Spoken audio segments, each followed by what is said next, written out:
أعوذ بالله من الشيطان الرجيم بسم الله الرحمن الرحيم ومن الناس من يجادل في الله بغير علم ويتبع كل شيطان مريد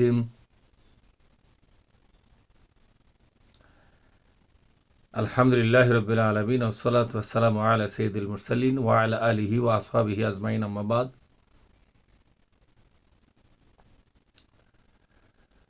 মহান আল্লাহ পাকের কালামে পাক সূরা আল হজ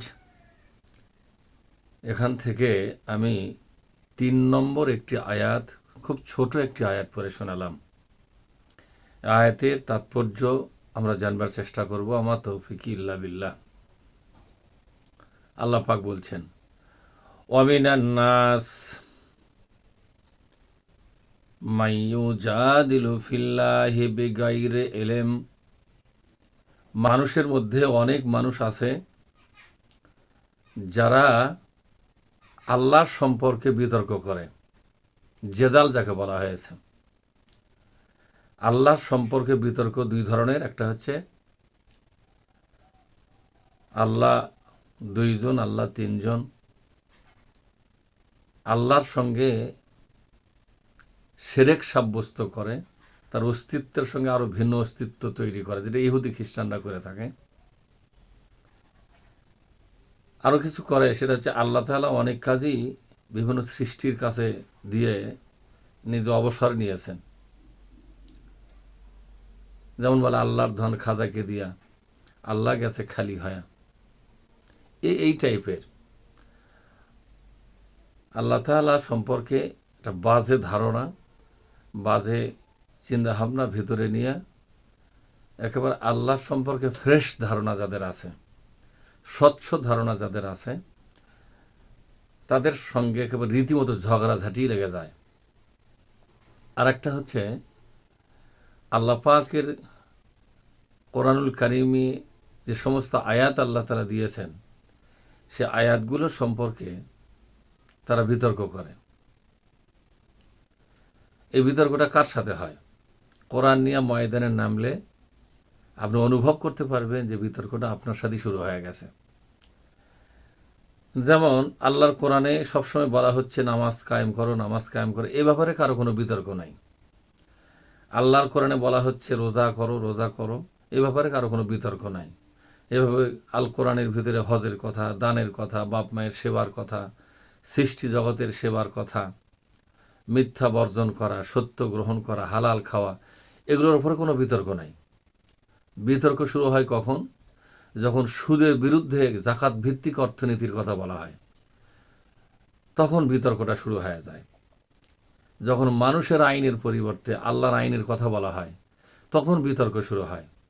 যখন মানুষের এলাকার সংবিধানের পরিবর্তে আল্লাহর পাঠানো এ কোরআন নামক সংবিধানকে প্রতিষ্ঠা করার কথা বলা হয়, বিতর্কটা ঠিক তখনই শুরু করে। যখন পর্দা প্রথার কথা বলা হয়, যে সামগ্রিকভাবে পর্দা প্রথাকে বাধ্যতামূলক করতে হবে, তখনই বিতর্ক শুরু হয়। সরকারিভাবে নামাজ বাধ্যতামূলক করতে হবে, বিতর্ক ঠিক তখনই শুরু করে। এই ব্যাপারে আল্লাহ তাআলা কি সুন্দর করে বললেন যে যারা নাকি আল্লাহ সম্পর্কে কোনো রকমের জ্ঞান ছাড়াই, বেগাইরি ইলম, কোনো রকমের জ্ঞান ছাড়াই অযথা বিতর্কে লিপ্ত হয়, তাদের সম্পর্কে আল্লাহ তাআলা এই আয়াতের মাধ্যমে আমাদেরকে জানাচ্ছেন যে তোমরা যারা ময়দানে কোরআন নিয়ে আল্লাহ তাআলার এই বাণীকে প্রচার প্রসার এবং প্রতিষ্ঠার জন্য যারা ময়দানে নেমে গেছ, তারা বিতর্ক মুক্ত হতে পারবে না। তাই একদল লোক বিতর্ক করবে, কারণ তাদের চিন্তা ভাবনার সাথে কোরআনের চিন্তা ভাবনার বিস্তর ফারাক। তারা কোরআনের চিন্তার সাথে একমত হতে পারে না। অনেক লোকই বলে ধর্ম এবং রাজনীতি আলাদা।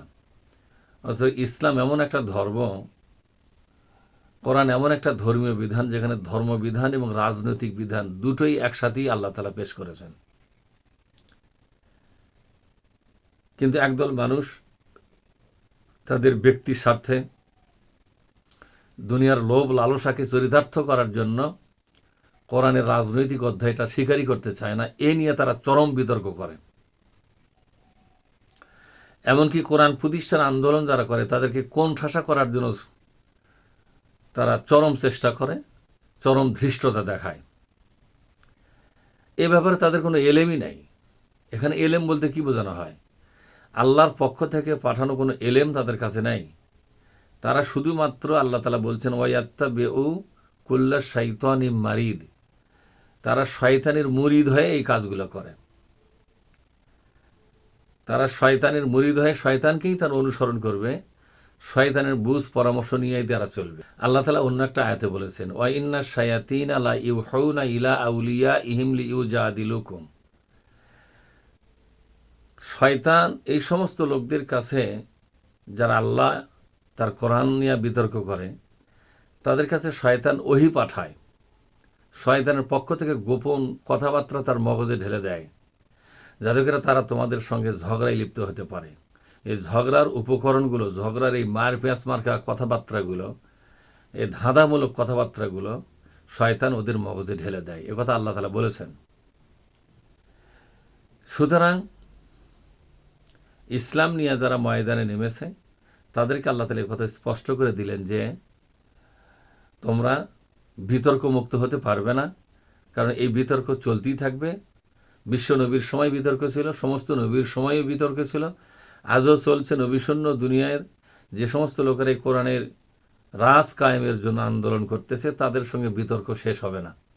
এই বিতর্ক দুই পায়ে মারিয়ে তোমাদেরকে সামনে এগিয়ে যেতে হবে। এই শিক্ষাটাই আল্লাহ তাআলা এই ছোট্ট একটি আয়াতের মাধ্যমে আমাদের সামনে পেশ করলেন। আল্লাহ তাআলা আমাদেরকে সঠিক সমঝ দান করুন। আমিন।